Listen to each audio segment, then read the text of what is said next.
here today to talk to you not about an ecological system, but about a system of ecologists and social scientists and wildlife authorities and local communities, and really everyone else that look after our incredible African wildlife heritage. So the basic idea I want to talk to you about is this. We know that it's important to look after and understand our ecological systems, the threats that face them, and how they interact with humans and social systems. But what if we took stock of the ways that we went about that? What if we took stock of the ways that we went about looking after and understanding our ecological systems? What if there was a place where we could find out information about African conservation projects and actions and efforts? So building a system like that is exactly what we've been doing at the MAPA Project, or have been trying to do at the MAPA Project for the last 2 years or so. And I have to give you just a little bit of context as to how it all happened, so that you'll understand how the registry has been set up.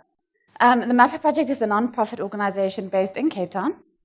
And about 3 years ago, I got roped into it I was still doing my PhD at the time, and our director, March Turnbull, asked me to come in and help find information on protected areas.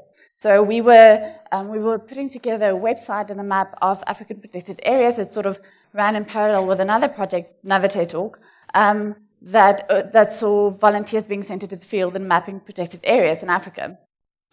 And we sort of spoke about it a little bit, and we said, well, if we were to build a website of protected areas and were to find information that we would put in a database and that would show up on the website, we could put time and resources into doing that, but what good would that information be within 2 or 3 years? So we thought to ourselves, well, we don't really have the time or the resources to do it for longer than that. And so what could we do to make sure that that information stays current and that people could actually use it into the future? And so we thought to ourselves, well, what do people do when they don't have time or resources to do a particular job? And we thought, okay, well, we'll just outsource the job to conservationists themselves. Instead of us going and building and finding information about protected areas, we will spend our time and energy on building a system that will allow conservationists themselves to add in information on protected areas into a database that can then be shown to the world, and that would be automatically updated as time went on. While we were at it, we thought, well, conservation is not only about areas that are being protected, but also about the work that people do to protect those areas. So while we were at it, why don't we just let people add in their conservation projects as well? And so without really thinking about it, and certainly not thinking it through, we started this registry of African conservation projects efforts. And so it's about 2 years later, lots of harsh lessons learned, and a few technical iterations, and we finally have such a system. It's just a website where people can go and find information on conservation projects that other people have added. And by registering as a user, they can add their own conservation projects by filling in sort of the equivalent of an online form, which will then appear in the database and on the map, and anyone can find that information. And we've made a lot of mistakes along the way, and we still have an incredibly long way to go. There's about 600 projects in the registry at the moment. The US registry has about 600,000 projects, so we have some way to go. But along the way, I think we've done a few things right, quite by accident, but the one thing that I'd like to mention is that MAPA's Registry of African Conservation is not only a list of projects, it's not just a database of projects, it's a map. And maps are great because they help you find things, but they're also great for other reasons that I'll mention a bit later. The other thing is that it really is, because we come from a sort of more populist place, a registry of stories. And so we spend quite a lot of time and energy helping conservationists not only put in, when they put in their projects, just not only putting in information about the people that are involved and the kind of threats it face, but really trying to use the same online platforms that we used to put our work out to the world, to use platforms like Google Earth and Google Maps to tell their stories. This is one of my favorite, I love this picture. It shows the outline of the Kavango Zambezi Transfrontier Park, provided by the Peace Park Foundation. And then another project, the colored markers that you see in the middle there, It's a study done by the University of Pretoria. They tagged 8 elephants and tracked them over 2 years. And I love this picture because it shows so many different stories. So you can see that the elephants move across country borders. You can see that they stay inside the boundaries of the protected area. You can see, if you look a bit closer, that they follow the waterways. It shows that there are differences between the way that cows and bulls move. There are seasonal differences. And it also shows the different parts or different organizations hold different parts of the conservation story. So like I said, there's still an incredibly long way to go. But if there was such a registry, a fully populated, consolidated place where you could find out information on conservation effort and projects in Africa, I think it could be really valuable to conservation. The first thing it could do is to make conservation efforts more transparent. So in the last year, we've been working with Working for Water, and most of you will know what they do. And what I can tell you is that they are a massive operation. We had no idea. They've created more than 25,000 jobs across South Africa. They have 321 project sites, more than 200,000 clearing sites where they employ men and women from less fortunate communities to clear aliens. And they have more than R1 billion in taxpayers in government funding.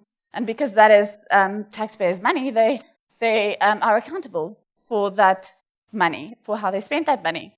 And so in talking to us, they say to us, well, we have the information. We can be accountable. We can show the public how we've spent this money. We just have to get it out there. Can you help us? And so we put all 321 of their projects into the database. And I told you there's 600 projects in the database, so that's half the information in the database at the moment is from Working for Water, as well as their associated stories in the form of, in this case, Google Earth files. So you can go onto the website, download the Working for Water, or find the Working for Water information, and actually on Google Earth see all these clearing sites. And by clicking on each of those little areas, see how many, what species have been cleared, how many jobs have been created, how much money has been spent, and who to contact if you have a problem. The other thing that we noticed with the Working for Water project, I think you can't see this very well, is that because it's such a large organization and there's different organizations within that framework that are responsible for clearing areas, we could very quickly, once we started overlaying the different clearing areas on top of each other, see areas of overlap. So this is the pink here are areas that sandparks are responsible for, and the blue are areas that Working for Water are responsible for clearing. And imagine each of those end bells representing about 20,000 rand worth of taxpayer money. Just that area there, which is the area around, on the garden route, represents about a 2 million rand. Oh, sorry, I went the wrong way. Represents about a 2 million rand worth